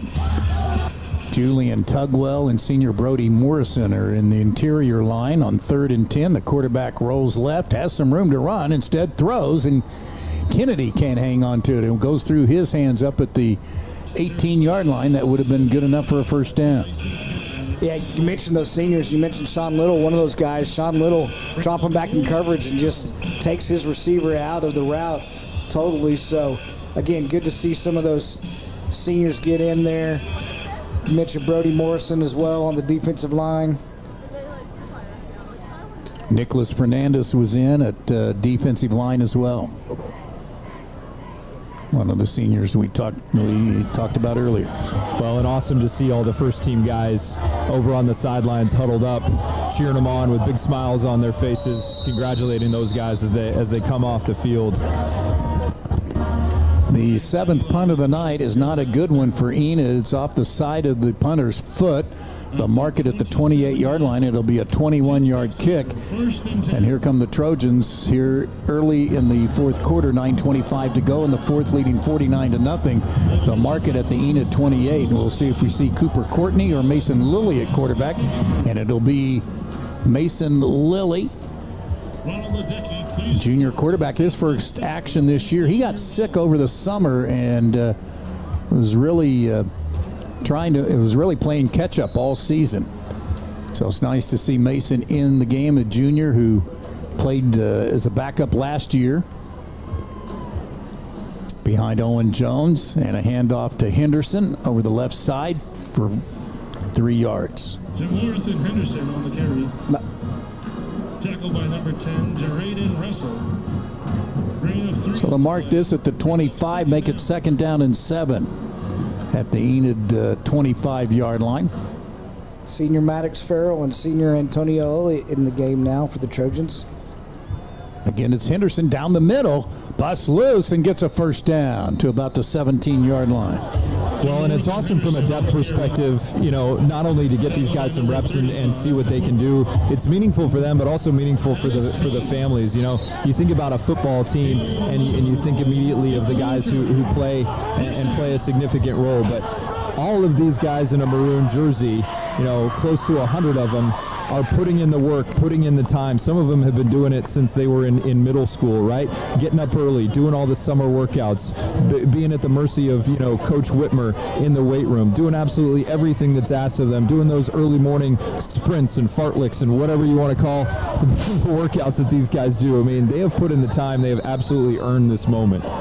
Here's a handoff on a jet sweep to Alan Caveira Gomez, his first carry of his varsity career, and the senior is going to be stuck, unfortunately, at the line of scrimmage for no gain. Russell Cox, Jackson Parker, another couple of senior linemen that are in there on this unit, on this drive. 2nd down. New quarterback for the Trojans, number 9. Split left is Gomez, Caveira Gomez. Maddox Farrell, another receiver, another senior, split left. For Mason Lilly, the junior quarterback, left-hander. Fires in the flat, caught at the 20. And down at about the 15-yard line. That'll make it third down and about 7.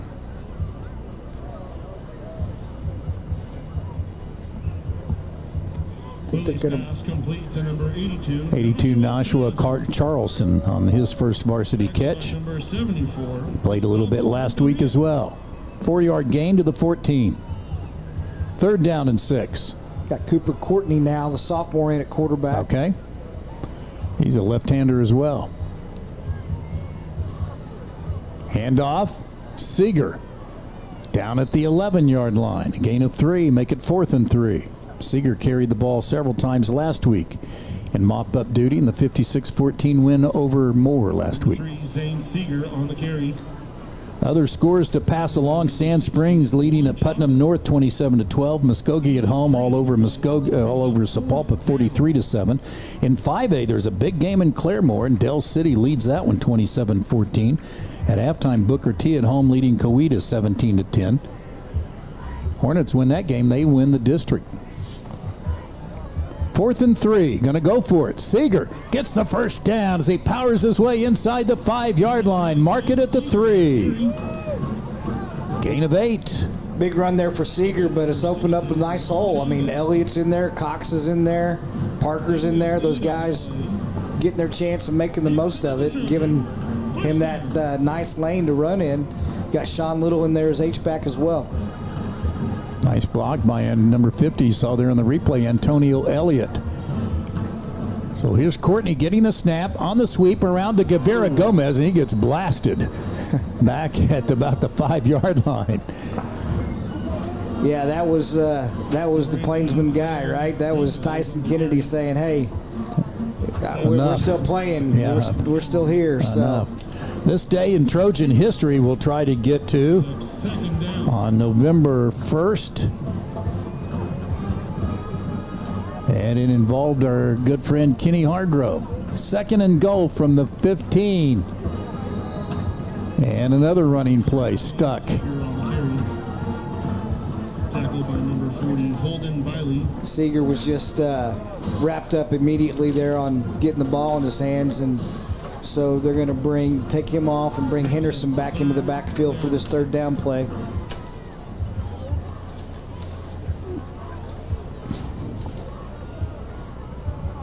So 3rd and goal, or 3rd down rather.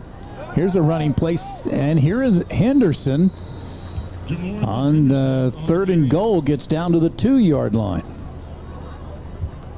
So 4th and goal from the 2, 4 minutes to go. And I had my This Date in History story. It slipped out of my deal here. See if this is it. Here we go. See if they can score a touchdown here on 4th and goal from the 2. Henderson, he gets in. His first varsity touchdown for the youngster, number 35, sophomore Jamorthan Henderson. Again, give it up. Henderson does a nice job running behind Cox and Elliott and Parker and Little, and those guys doing a nice job of opening that up. Kind of thought they were in a bind there, third and when they got backed up for a loss, and third and goal from a little bit longer out, but do a nice job of finishing that drive off. 28-yard drive for the backups. Here's the extra point try to our left, and good with 3 minutes left. We'll take a break. It is Jenks 56 and Enid nothing. This is Trojan Football on the Jenks Audio Network and Trojan TV. Enid 0. Yeah. Okay, so what we'll do, Preston, is we'll finish the game here, and we'll just add the 4th quarter break. We'll make a 2-minute break at the end of this next break. Will be a 2-minute break, so we'll combine the 2 4th quarter breaks, and then play the post-game open, and then we'll take 2 breaks in the post game. Right, correct. Team foul up for Jenks, number 33, Noah Carter. Perfect. Correct.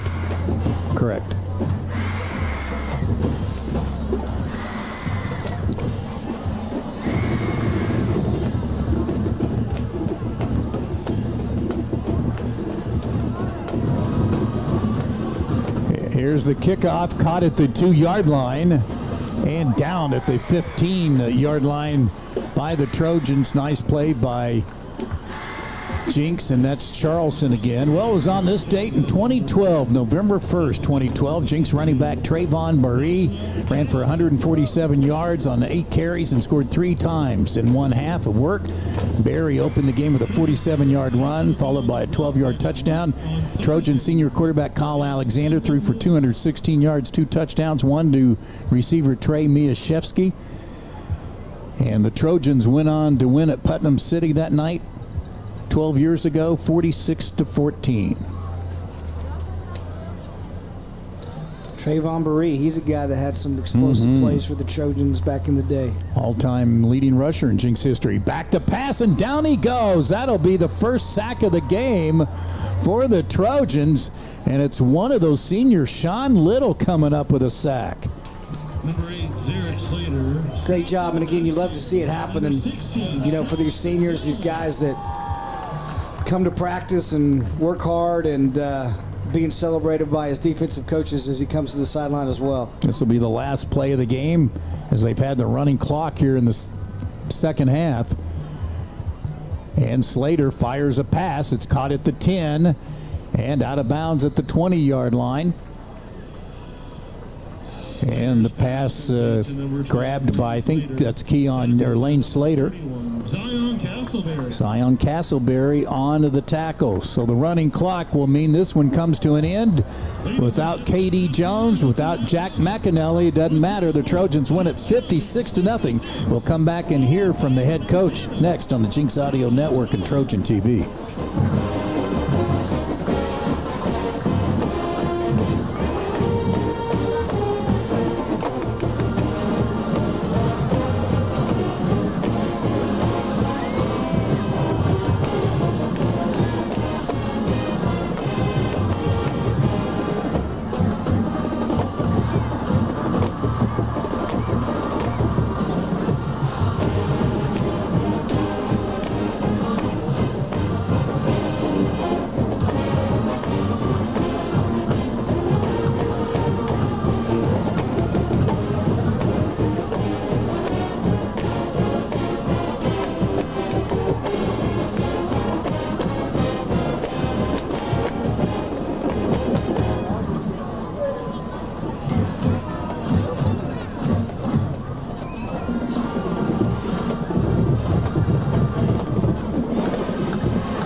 All right. On this field Trojans of stars and 56-0, their first shutout champions are since born. the last. Here, the Friday night lights offer a different view, where the lines of protection extend from sea to shining sea, and the bravery to tackle challenges extends on and off the field of battle. At Cherokee Federal, we stand with our warfighters. We work 24/7 to build strategic solutions, solve complex challenges, and serve our military and veteran community with compassion and heart. For every star, every stripe, we stand committed to supporting America's greatest team. When you've got to spend some time away, there's no better place for your best friend to stay than Woodland West Pet Resort. With 17,000 square feet of fun, you can both take a no-guilt vacation, relax, both of you, pick up a new skill, chow down on some well-deserved vacation food, make new friends, have a spa day, and finally, come home to your best friend. Woodland West Pet Resort. Sit, stay, and play. Located next to Woodland West Animal Hospital off Highway 75 in the Jenks exit. Craving delicious tenders or crispy fried chicken? Hit the Waldo's drive-thru, open 7 days a week. Locally owned and operated in Broken Arrow, 71st and Yale, and coming soon to Owasso. Waldo's makes lunch and dinner a breeze. Waldo's Chicken, fast, fresh, delicious.